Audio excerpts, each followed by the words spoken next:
Class 10th का first chapter है triumph of surgery, जिसका मतलब है एक सर्जरी की जीत। यह पोएम जेम्स हैरियट के द्वारा लिखी गई है। इसमें जेम्स हैरियट की है जिनकी घटना है जिसमें वे अपने मरीज ट्रिकी नाम के एक छोटे से कुत्ते की सेहत सुधारने में कामयाब होते हैं। यह कहानी इंसानों और उनके पालतू जानवरों के बीच भावनात्मक लगाव को दर्शाती है और यह बताती है कि ज़रूरत से ज़्यादा लड़कर कभी कभी नुकसानदेह हो सकता है। इस कहानी में 3 करैक्टर हैं, एक तो जेम्स हैरियट, दूसरा मिसिस प्रम्फे और उनका कुत्ता ट्रिकी, जो कि मेन करैक्टर है। तो कहानी की शुरुआत तब होती है जब डॉक्टर हैरियट अपने गाड़ी से जा रहे होते हैं और ट्रिकी और उसकी मालकिन मिसिज प्रम्फे को देखते हैं। वह देखते हैं कि ट्रिकी की हालत बेहद ख़राब हो चुकी है। वह इतना मोटा हो चुका है कि वह एक फूले हुए सॉसेज जैसा लग रहा है, जिसके चारों कोने पर पैर हैं। उसकी आंखें लाल और पानी से भरी हुई थीं और उसकी जीभ मुंह से बाहर लटक रही थी। ट्रिकी की हालत देखकर डॉक्टर हैरियट को तुरंत समझ में आ गया कि यह कुत्ता बहुत ख़राब तरीके से खिलाया पिलाया गया है। जब डॉक्टर हैरियट ने मिसिज प्रम्फे से इस बारे में बात की तो मिसिज प्रम्फे ने बहुत जल्दी से सफाई दी और कहा वह बहुत सुस्त हो चुका था और कमज़ोर हो चुका था। मुझे लग रहा था कि वह बहुत वीक हो रहा है, इसलिए मैंने थोड़ा अतिरिक्त खिलाना शुरू कर दिया। मैंने उसे माल्ट, कोल्ड लिवर ऑयल और रात में हॉर्लिक्स देती हूँ ताकि वह अच्छी नींद ले सके। डॉक्टर हैरियट ने उनसे पूछा कि क्या उन्होंने मिठाई को रोक दिया था जैसे कि उन्हें सलाह दी थी। इस पर मिसेस प्रम्फे थोड़ी झिझकती हुई बोलती हैं और कहती हैं कि शुरुआत में कोशिश की थी, लेकिन जब वह कमज़ोर होने लगा था तो मैंने उसकी पसंदीदा चीज़ें जैसे कि क्रीम केक और चॉकलेट देना शुरू कर दिया और उसे मना नहीं कर पाई।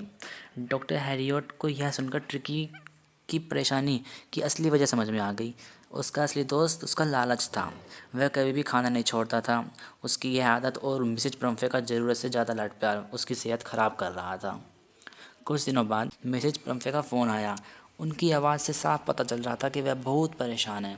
उन्होंने बताया कि ट्रिकी ने खाना पीना बिल्कुल छोड़ दिया है, वह उल्टियाँ कर रहा है और बस चुपचाप लेटा हुआ है। वह चलने फिरने या खेलने की कोशिश भी नहीं कर रहा है। डॉक्टर हैरियट को पहले से ही अंदाज़ा था कि ऐसा कुछ होने वाला है, इसलिए उन्होंने तुरंत ट्रिकी को अस्पताल में भर्ती कराने की योजना बना ली थी। जब डॉक्टर हैरियट ट्रिकी को लेने आए तो मिसेज प्रम्फे लगभग टूट चुकी थी। उन्होंने ट्रिकी के साथ उसका बिस्तर, खिलौने, कोट और खाने पीने की कटोरियाँ भी भेज दी।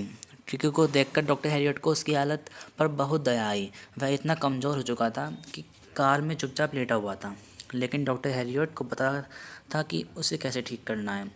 अस्पताल पहुंचने के बाद ट्रिकी को अन्य कुत्तों के साथ रखा गया। शुरुआत में उसने कुछ भी खाने से दिलचस्पी नहीं दिखाई। पहले 2 दिन उसे सिर्फ पानी दिया गया और बाकी कुत्तों के साथ घुलने मिलने का मौका दिया गया। तीसरे दिन ट्रिकी ने धीरे धीरे अपने आसपास की चीज़ों में रुचि दिखाना शुरू कर दी। उसने अन्य कुत्तों के साथ खेलना और दौड़ना शुरू कर दिया। उसे धक्का मुक्की और शरारतें करने में मजा आने लगा।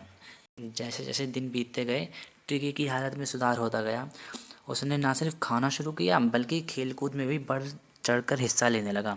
अब वह बाकी कुत्तों के साथ खेलने, दौड़ने और मस्ती करने में पूरी तरह में रम गया था।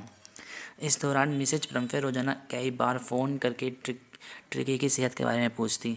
वह उसके लिए ताज़े अंडे, वाइन भी भेजती, यह सोचकर कि ये सब चीज़ें उसकी सेहत के लिए अच्छी होंगी। लेकिन सच्चाई तो यह थी कि ये सब चीज़ें डॉक्टर और उनके स्टाफ के लिए एक पार्टी का बहाना बन गया था। पहले तो डॉक्टर सोच रहे थे कि इसकी वजह से हमें रोज़ पार्टी मिलती है, लेकिन बाद में उन्हें मिसेस प्रम्फे का ख्याल आया कि वह बहुत परेशान है और बार बार फ़ोन करती हैं।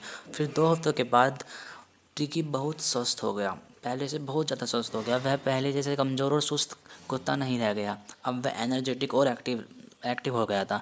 जब मिसेज प्रम्फे उसे लेने आई तो ट्रिकी खुशी से उसकी गोद में कूद गया। वह इतना उत्साहित था कि वह लगातार उसकी गोद में चढ़ने की कोशिश कर रहा था। जाते जाते मिसेस प्रम्फे की आंखों में आंसू थे। वे बहुत रो रही थी। वे बहुत भावुक हो गई और डॉक्टर हैरियट का आभार व्यक्त करते हुए बोली, डॉक्टर हैरियट, मैं आपका धन्यवाद कैसे करूं? यह सच है कि सर्जरी की जीत हुई है। यह कहानी हमें सिखाती है कि ज़रूरत से ज़्यादा लाड प्यार कभी कभी हानिकारक हो सकता है। आई होप ये चैप्टर आपको समझ में आया होगा। मिलते हैं नेक्स्ट चैप्टर में। Subscribe the channel for more videos.